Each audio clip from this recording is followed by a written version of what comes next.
First, I would like to talk to you about the new song that's out, Bad. Bad, yeah. How did y'all come about producing that song? Whose idea was it to come up with a song called Bad?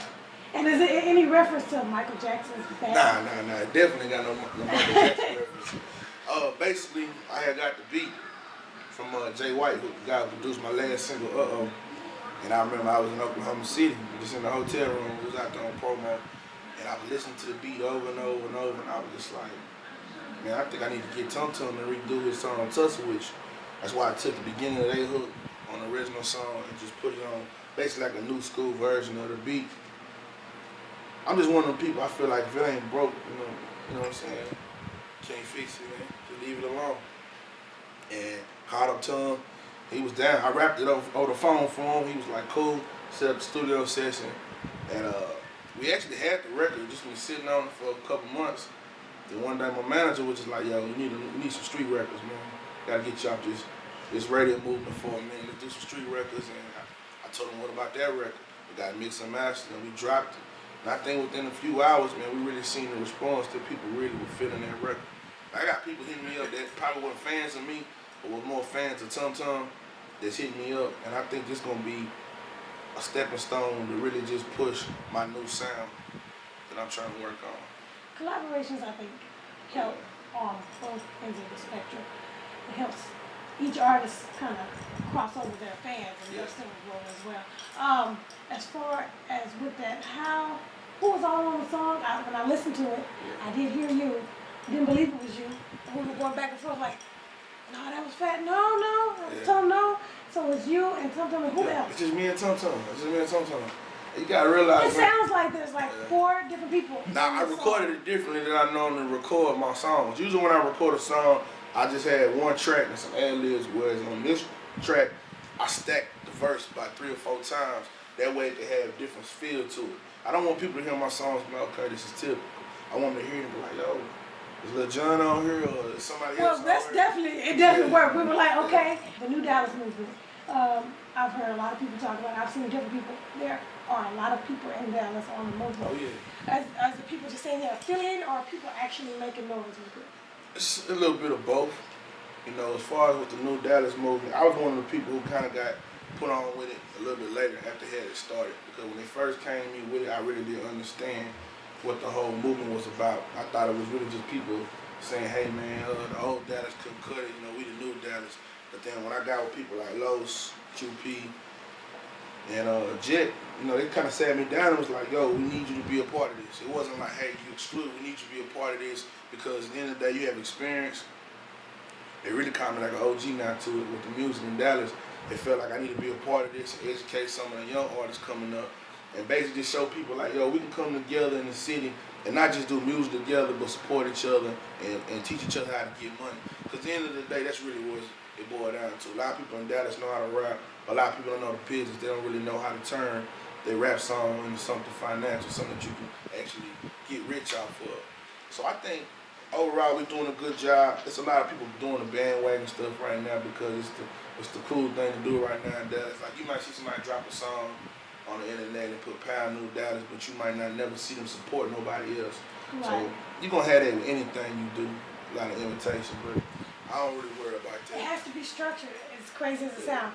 With a lot of African Americans being affiliated with it, you have to have somebody that has the structure in there, somebody that makes it work as a whole, because everybody wants to be a part of whatever's hot. But if you have that structure, it will never die down because it's going to constantly keep working. You know a guy named Certified? Yeah, I know Certified. Certified, he a little younger than me, but we all went to the same high school. Oh, okay. So me and Certified, I've known him 10 plus years. Really? Yeah, about 10 plus years. He seems to be a hustler. To be honest with you, to me, I would call him like the general manager. I wouldn't call him the coach, I call him the general manager because he's the first person that I actually seen out supporting everybody.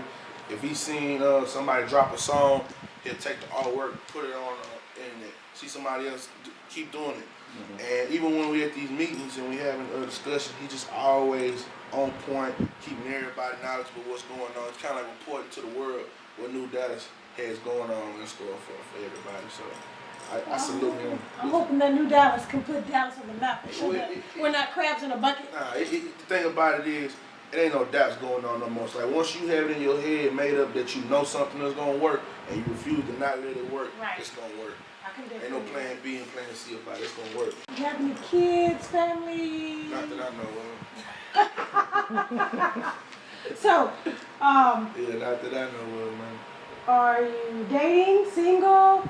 Single. You choose to be single, or it just happens to be that way? No, I can't do the relationship thing, man. That ain't really my cup of tea. I've seen your timeline. You have too many people that did. I'm like, is it her? No, is it her? No, who is it? He have to just be fat if he go get into a But relationship. you gotta understand with me, man. I'm just out here having fun. I tried doing the dating thing, and to me, it just requires too much time. And I'm at the point of my career now where I could either make it or break it, and I'd rather make it versus, you know what I'm saying, me falling out worried about a woman. Right. I got friends. I got lots of friends. Lots of friends? Lots of friends. Yeah.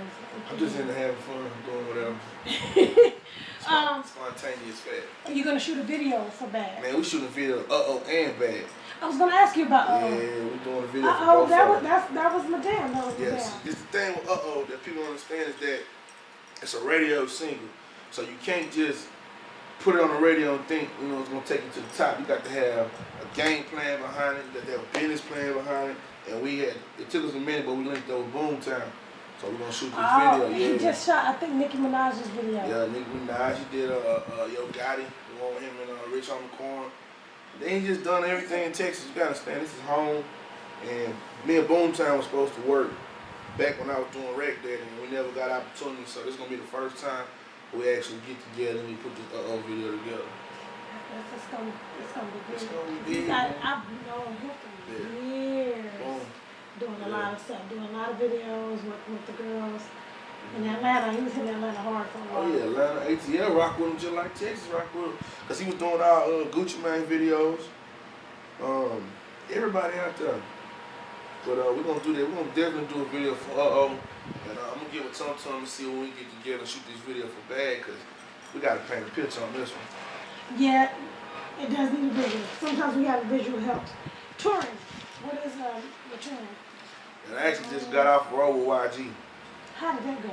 That was crazy because I've never been on an actual national tour as far as with the record label behind them. So it's one thing when you got janky promoters trying to put a tour together, don't nothing ever be organized. But when you dealing with Live Nation, Def Jam, and House of Blues, everything is on point. You got a scheduled time you're supposed to rehearse, scheduled time you're supposed to perform. They got the people in the building. You don't got to worry about your money. You know what I mean? Everything is just so organized. Yeah, it's really a wonderful feeling. And the best part about it is when people find out that you're on the road with a major artist, you start to gain that fan. You know what I mean? The people that probably would have never heard of me are starting to contact me. Like my Instagram shot up just by me posting the flyer, my Crazy Life tour, YG, man, people going, everybody was hitting me up. Did y'all build a relationship? Do y'all still stay in contact? Yeah, me and YG. The only person I didn't get to holler at was Mustard. Yeah, I've been seeing him. I know he's been popping for a while, but I just started noticing when they brought him to Dallas. Yeah, Mustard right now is a dude. Like if you travel outside, if you travel outside of Texas and cut the radio on, even in Texas, let me take that back. You cut the radio on, period, probably the top 20 songs, he got at least 10 or 15 records. Wow. Yeah, everybody got songs with every. So, who did you, while on tour, obviously, you've met some people. So, who did you connect with? I know you said you didn't get a chance to connect with. You know what, YG, he got another artist named RJ. I got to link up with him. Of course, all of YG's managers. Really, it's funny, being on tour with him, a lot of the cities that we travel to, I've already frequented those cities. So, it's kind of like the good and the bad thing. I had to basically do my own press while I was out there. You know, my own radio interviews. Just meeting up with DJs, because at the end of the day, the main attraction is YG. I'm not the person Def Jam, picked to say, okay, we got Fat Pimp on tour. Just it worked out that way, and I actually went out there. Me and my manager and my team, we got out there and called the people we needed to call. We had to make it do what it do. Yeah. And what that caused me to do was basically mature a little faster on this road life than I normally would have. Because when you see other people with opportunity that you don't have, instead of complaining about it, you got to figure out a way to say, hey, okay, he's doing that. Let me find a way that I get the same thing. That way it don't look like he's shining a little harder than me. You know what I mean? At the same time, so. Yeah, because when you're in a row, that it was really a motivating force. You're like, okay, all right, you almost kind of pattern out things, because if that's what's working, there's no need to changing the recipe for what's working. Nah, you can't. I think the best part about performing, watching on tour, is just the fans' reaction while I was performing. Like when you go back and I look at the footage and see how the crowd was reacting to a lot of the songs that I was doing, all the hit songs, they were feeling it. But then I think the highlight of the tour was, wasn't on the radio. I didn't have on the internet or anything. We broke that record on tour.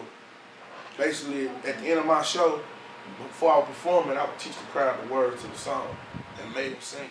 If they didn't sing it, I'd stop the music and get them going off, you know what I mean? Just to get everybody into it, make people buy into what I was trying to present to them. And by the end of the tour, everybody knew the record.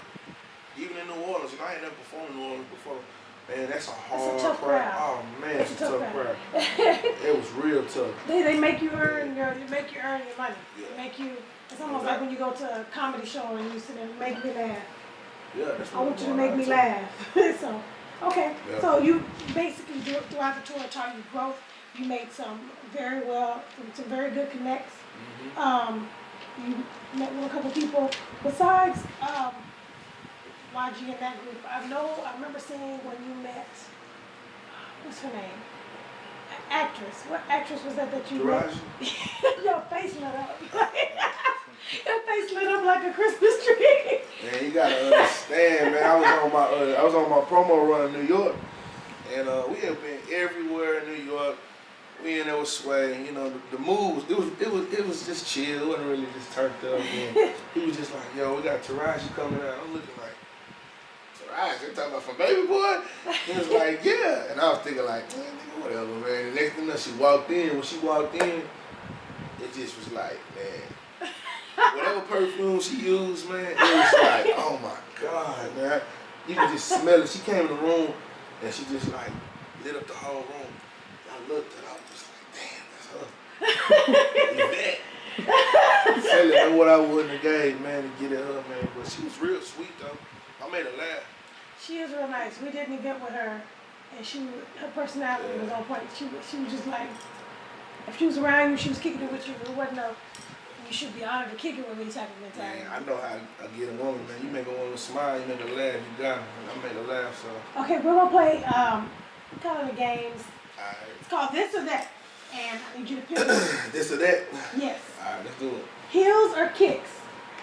Kicks. So you like rock with a girl that got kicks? Yeah, I like a little sneaker head, man. I like a little sneaker head. Head or quickie?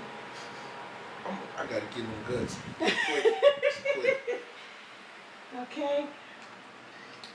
Regular club or Onyx? Regular club. Regular club. Regular club. Yeah. A lot of demands when you roll up in the strip. I told y'all before, man, strip club, man, it's like a job, man. You gotta go to work, man. When you go through there, you have a budget set aside. All right, we're going to the club. I gotta put my hold off money and my strip club money before I even go in there. And if I'm too drunk, it might mix up. For real. Double cup or bottle popping? Oh, bottle popping, definitely. No drink for me. Okay. Beautiful face or? Beautiful face over everything. Over everything? Over anything. You wanted to be smart? I don't care about nothing. As long as she got a pretty face, cause I gotta look at her for the rest of my life, man. Really? Yes, man. If she dumb, you can teach her. The body ain't right, y'all can work out together. At the end of the day, as long as I got a pretty face, I can wake up, kiss her every morning, we good. I remember watching the show and the guy they were talking about each other and he was like, you're bald headed. He said, I can grow hair, but you can't grow cute. Cute, yes. Yeah. Boxes or brief? Brief. Yeah. Hey. That nigga need a two-piece. What? That bitch need a two-piece. That nigga need a two-piece. That bitch need a two-piece. I'ma do something bad to you. I'ma do something bad